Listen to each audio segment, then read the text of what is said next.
Number 10. Longshore worker. These are the gritty workers who load and unload massive cargo ships at the docks. They make over $150,000 a year doing it. No degree required, just a strong back, sharp awareness, and immense patience. Every single thing you own from another country came through a port. Your smartphone, your TV, your sneakers, all of it was physically touched by a longshore worker. These guys operate towering cranes, drive heavy industrial equipment, and move thousands of tons of cargo daily. It is highly physical, highly skilled, and pays exactly like a cushy white-collar job. Senior guys pull in over $200,000, and with overtime, some report making close to $300,000 in a single year. But there is a massive catch. You have to get into the union. The International Longshore and Warehouse Union strictly controls who works at these ports. Getting in is genuinely harder than getting accepted into Harvard. Harvard accepts about 3% of applicants. Some ports have acceptance rates significantly lower, and Harvard does not make you wait 10 years to apply. Some port waiting lists are generational, with fathers putting kids on the list before they can walk. It takes 5 to 15 years to go from a casual worker to a full union member. But once you are in for life. The benefits are elite, and the job security is ironclad. Global shipping is not stopping anytime soon. Number 9. Freight train conductor. The average pay is between $90,000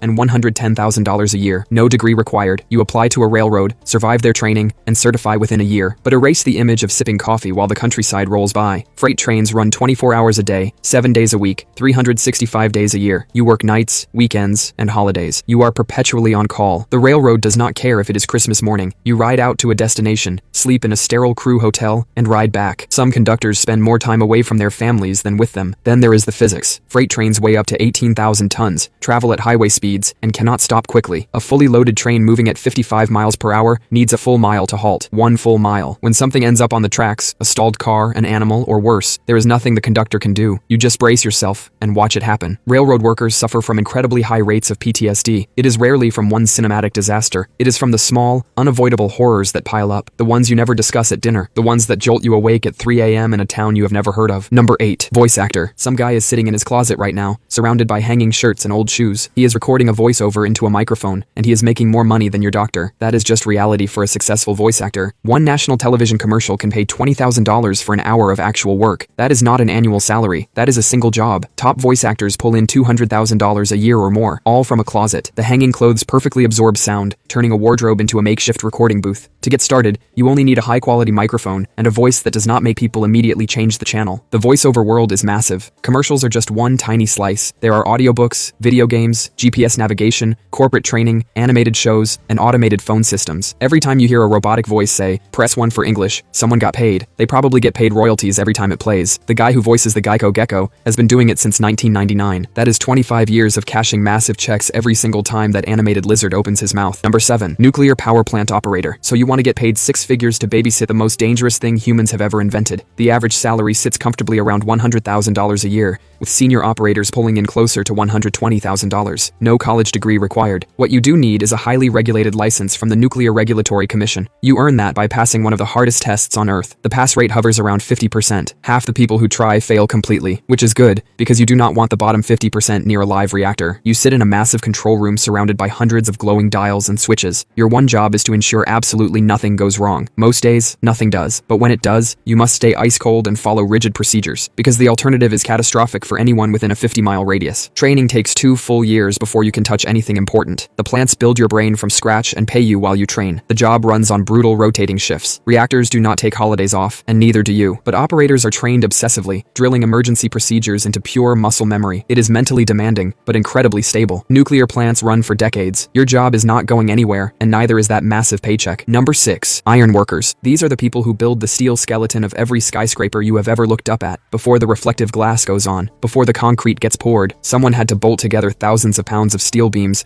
hundreds of feet in the air. That someone is an iron worker. They do it in freezing rain, blinding wind, and summer heat that bakes the steel so hot it burns through work gloves. Picture walking across a 12-inch wide steel beam, except you are 40 stories up, carrying heavy tools, and the wind is howling. That is a standard Tuesday. You do not need a single college credit. Instead, you enter a union apprenticeship. It takes 3 to 4 years, and you get paid while you learn. By the time you finish, you are pulling in $80,000 to over $100,000 a year. 0 student loans. 0 years wasted in a lecture hall. Just real skills, physical work, and real money. Veterans at the top of this trade in cities like New York or Chicago easily clear $150,000 a year. They are physically building the exact skyline that drowning in debt college graduates stare at from their cubicles. Number 5. Air traffic controller. Imagine sitting in a pitch-dark room, staring intensely at a glowing radar screen. On that screen are dozens of blinking dots. Each dot is a massive airplane carrying hundreds of living, breathing people. Your only job is to make sure none of those dots ever touch each other, because if they do, it is not just a fender bender. The average air traffic controller makes around $130,000 a year. Senior controllers make well over $180,000. No college degree required. You apply to the FAA Academy in Oklahoma City, which is basically a brutal boot camp for your brain. They put you through hyper-realistic simulations where fake planes scream toward each other at top speed. You have to stay perfectly calm and fix the airspace. Most people wash out completely. The ones who survive get paid very well. Controllers memorize call signs,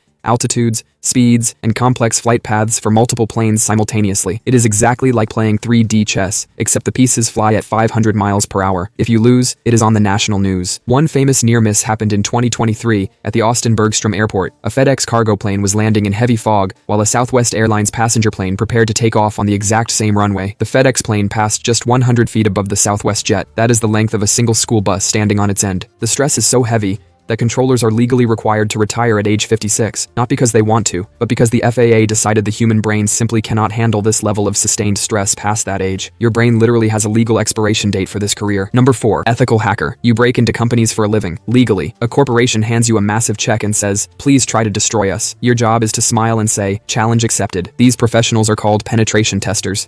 The title sounds made up, but the salary is incredibly real. We are talking $90,000 to $150,000 a year. Elite independent hackers charge $200 to $500 per hour just for breaking things. You do not need a computer science degree. You need specialized certifications like the CEH or the OSCP. The OSCP is a brutal 24-hour exam where they lock you in a simulated network and order you to break it. No hints. Just you, a computer, and a concerning amount of energy drinks. Companies hire you to expose weak spots before actual criminals do. You trick employees with fake phishing emails, probe expensive software for holes, and test physical security. That means walking into a corporate office, acting like you belong, and seeing how far you get. Pure confidence gets you terrifyingly far. Cybercrime costs the global economy $8 trillion a year. Companies are desperate for people who think like criminals, but show up to work on time. You can start learning tonight on free platforms like Hack the Box without ever leaving your couch. Number 3. Insurance adjuster. Catastrophe adjusters make 6 figures in just a few months. A hurricane flattens a coast. A wildfire tears through a valley. Suddenly, insurance companies need boots on the ground. You fly out, rent a car, and walk through devastated neighborhoods that look like a disaster movie set, except nobody yells cut. Your job is to look at what is left of a home